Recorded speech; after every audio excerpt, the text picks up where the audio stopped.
Hi everyone, I think all of you are pink of health.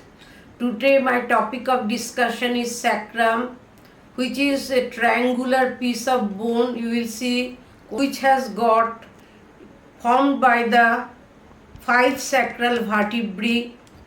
Now it has got a broad base which is formed by the first sacral vertebra. This base had got a central portion and two lateral portion. The central portion is known as the body of the first sacral vertebra and the two lateral portion is known as the ala of the sacrum. Now the medial part of the ala is smooth and it is related with some nerves, and the nerves are, you will see, they are the sympathetic trunk from medial to lateral, and then it is the lumbosacral trunk. This is the sympathetic trunk and this is the lumbosacral trunk. And there is an artery and also the obturator nerve. So this thing is related to the medial part of the ala of the sacrum. Now the lateral part of the ala of the sacrum, you see, it is more or less rough, and in the lateral portion it gives attachment to a muscle that is known as the iliacus muscle. So this is the, you will see the body of the first sacral vertebra, its lower limit, you will see it is projected downwards and forwards, and this is known as the sacral promontory. This is very important in the gynecologists. The gynecologists feel from here up to the sacral promontory and can assess the cavity of the pelvis. Actually, this is assessed by the gynecologist who has got a tall finger. Nowadays, it is assessed by the USG. Next is that this sacrum has got a pointed apex, not pointed, tapering apex. You see, this is the apex, but here the first two pieces of coccygeal vertebra are attached. Now this is known as the sacrococcygeal joint. This is the ventral surface. It presents actually four surfaces. The ventral surface, which is smooth, the dorsal surface, which is very rough, and two lateral surfaces present on the lateral aspect. Now ventral surface, how will you identify the ventral surface?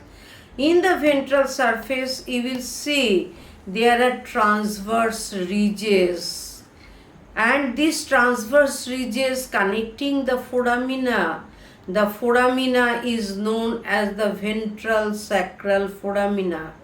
It transmits the ventral division of this sacral nerve, that means second, third, fourth sacral nerve, and together with the lumbosacral tongue it forms a thick nerve which is known as the sciatic nerve, which comes on the, you see, on the dorsal aspect of the pelvis. You will see here you will get, there is the sciatic nerve in the pelvis.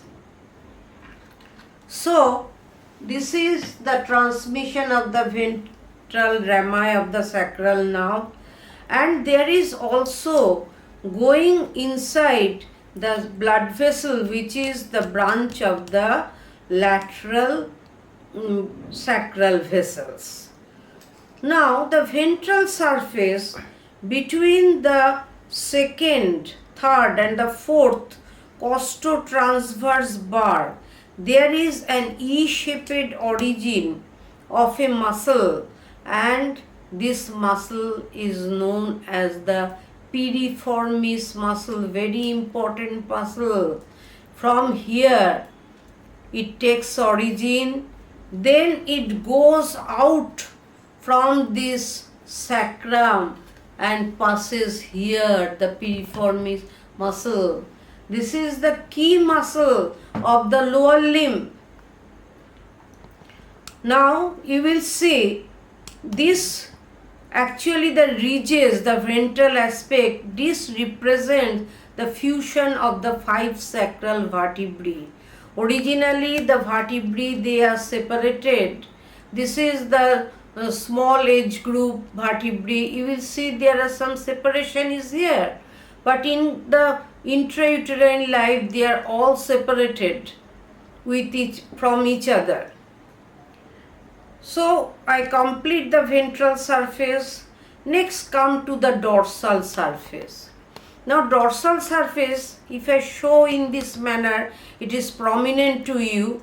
You see there is an triangular foramen. This triangular foramen is known as the sacral canal. And this canal, you see, it comes out in the lower part. And this U-shaped margin is known as the sacral hiatus. Very important. The sacral hiatus, it varies from person to person. You will see here the sacral hiatus is very narrow, but here the sacral hiatus is big. Why it has got importance? Because you know the dura mater ends here, and the epidural anesthesia is given through this hiatus to block the lower extremity, and also in case of children to combat the pain more than 4 to 5 hours. So this is known as the epidural anesthesia. Nowadays in cesarean section, spinal anesthesia as well as the epidural anesthesia is given. Now this surface, you see in the midline there is some elevation, and this elevation is formed by the spinous process of the vertebra by the fusion, and this elevation is known as median sacral crest. Now lateral to that there is fusion of all the laminae, and you will see there is also the dorsal sacral foramina, and medial to the dorsal sacral foramina there is another elevation, and this elevation is due to the fusion of these articular processes, superior articular process with the inferior articular process, and form the intermediate sacral crest. Between these two sacral crests, an important muscle arises. So you will see here, this median sacral crest and the intermediate sacral crest gives U-shaped origin to a muscle that is known as erector spinae. Very important in case of physiotherapists, because this erector spinae group of muscle, it ascends upwards up to the neck.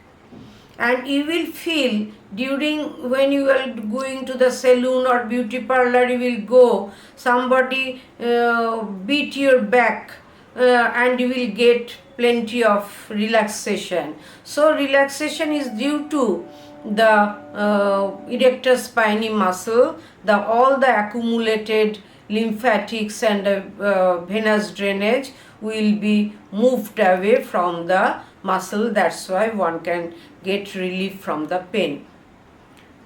Now you see, lateral to the dorsal sacral foramina there is another elevation, and this elevation is formed by the transverse process of a vertebra. This is by the fusion of the transverse process, and this elevation is known as the lateral sacral crest. So the dorsal surface is very rough due to the median sacral crest formed by the fusion of spinous process, intermediate sacral crest formed by the fusion of the superior and inferior articular processes, and the lateral sacral crest by the fusion of the transverse processes. The dorsal foramina also transmit the dorsal division of the spinal nerve. Here you will see this yellow color one. So you will see, now what are the structure passes through this sacral hiatus? The sacral hiatus, there is passing of the phylum terminally, the two coccygeal nerve and the fifth sacral nerve. So this is the thing, and in the upper part is blocked during the epidural anesthesia. So I finishes this dorsal surface as well as by this sacral canal. Next come to the lateral surface. Now lateral surface, you will see the upper part of the lateral surface, it is very bulky, but the lower part it ends into a border. Now lateral part is bulky and there is an L pattern, inverted L pattern articular area, which is known as the auricular articular area. This auricular articular area articulates with the auricular articular area of the hip bone and forming a joint which is known as the sacroiliac joint, this joint. Now this joint is very strong joint. Now this joint, you will see this, the synovial joint, only gliding movement is permissible. When you will do this, when one can feel this movement, if you care during defecation or passing of the stool, during micturition in case of hypertrophy of the prostate, and during parturition, that means the childbirth, this joint moves and it goes backwards to increase the room for the pelvis in case of parturition. So this L-shaped, it extends up to the third sacral vertebra in case of male and 2.5 vertebra in case of female. Why? This is from the sacroiliac joint, and this joint, you see the weight transmission of the whole body when we will sit or when we will stand, when this weight transmission is occur through this sacroiliac joint to the hip bone. You will see from the sacroiliac joint to the hip bone. That's why the upper part of the sacrum is bulky. When it is transmitted to the hip bone, all the weight is going to the lower limb, so the lower part is thinning out. So this finishes the lateral surface of the sacrum. Next, you should know the clinical anatomy of the sacrum. Sometimes one can see the first piece of sacrum, it fuses with the lumbar vertebra as a separate piece, and that is known as lumbarization of the sacral vertebra. In that case, if there is both sides is attached, there will be the pain radiating into the back. And in another cases, lumbar vertebra may be attached to the sacral vertebra, and that is known as the sacralization. They will presses the root of the nerve, and according to the pressure, the person feels the pain. So this is the clinical anatomy of the sacrum, and how you will hold the bone in anatomical position. So this is a wedge-shaped bone, you see, between the pelvis, and the anatomy of the pelvis is this. So you will see what is the anatomical position. If you pick the sacrum up as if something you are picking from the ground, that is the anatomical position of the sacrum. That means ventral surface should be directed downwards, dorsal surface will be upwards, the base will be directed above, and the apex will be directed below. So this is in nutshell about the sacrum, the main points. Another thing I also mentioned, that there is the rough area in this portion, you will see above this L-shaped impression. This rough area is due to strong ligament, that is the interosseous sacroiliac ligament. Its rival is only the iliofemoral ligament. So thank you everyone for your patience hearing, and I will be inspired by you if you give any comments.